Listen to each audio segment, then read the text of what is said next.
Yes, we anticipate the number of knee and hip surgeries will increase over time, and these are surgeries that typically happen in the elderly. And as the increase in number of surgery, there will be increase in post-surgical neuralgias and pain, and the problem will be, I would say, higher in number, and we need to deal with higher number of patients. We've seen patients who, after their knee replacement, will continue to have peripheral neuralgias or neuropathies for years. It may never recover, but at least what we tell patients is that we need to control the pain so they can get back to their activities and regular living.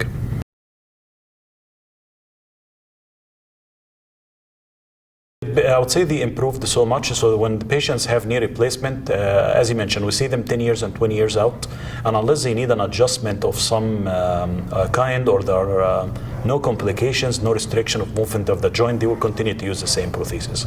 I would like to say that any patients who might have post-surgical neuralgia, even if the reason is not identifiable, as providers we need to take it seriously. We need to try to identify causes. If we can't identify causes, we need to accept the fact that they can be idiopathic, happen even after a few weeks or few months after surgery, and we need to work on them aggressively so they don't become chronic.